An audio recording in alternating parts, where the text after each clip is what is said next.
In other news, a key port launch is going to be taking place today. This is India's big leap in the global sea trade, with the Prime Minister there to commission the Vizhinjam seaport. A mega event has been planned in Kerala. This is the first container trans-shipment port. This port has been developed and operated by the Adani Group. And in order to know more on this, we have my colleague Uma joining us. Uma, take us through all that has been planned for the inauguration of this very, very crucial, very important port, which is going to mark India's big leap in the global sea trade.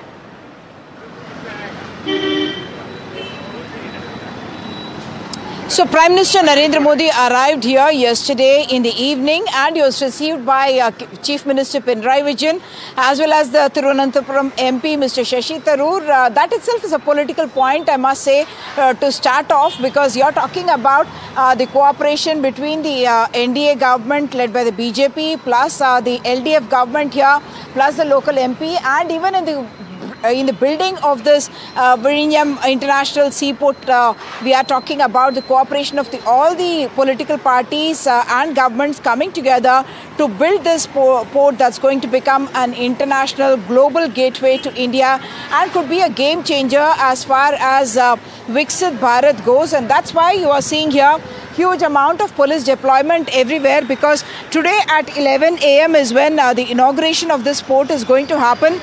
For dedication of this port to the nation, an 8,900 crore rupee port that is in fact the first natural deep water container transshipment port. What that means is that with this port coming up, a lot of the cargo transshipment that is there, that is now going to international ports like Dubai or Colombo or Salalah, all of that will be able to come to this port here, which is very, very strategically located.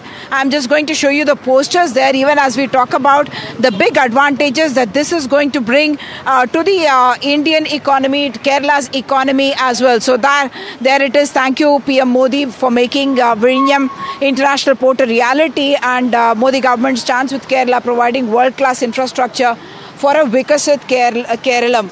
So what we are going to see today is the Prime Minister, of course, inaugurating this.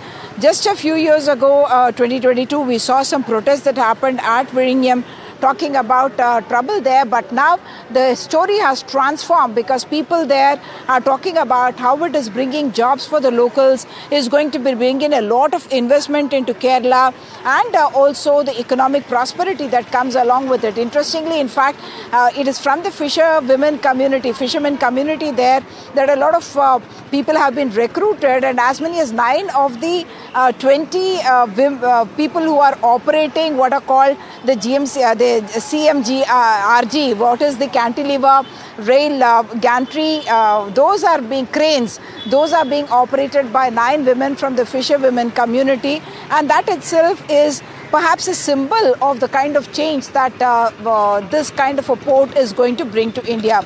3 things that I must talk about. Because of its very strategic location, just about 10 nautical miles away from international shipping routes, because of which it's going to give India a big advantage. So far, you had 75% of all that transshipment cargo actually going to other countries and other ports like Colombo, Dubai, Salalah, and so on. And now the advantage will be that importers and exporters will be able to save a lot of money because of this shipment facility being available, the cargo transshipment facility being available. Transshipment, what it actually means is that the fisher feed and the main ship, you can transport or you can hand over or move the cargo much more faster, saving a lot of money and time for all that global trade to happen. And therefore, for India, this is going to be quite a game changer moment when this Vizhinjam International Port is actually getting inaugurated by the Prime Minister. Of course, later in the day, Prime Minister will be going to Amaravati for the relaunch of the capital there, and huge preparations underway in Amaravati for that as well. Back to you.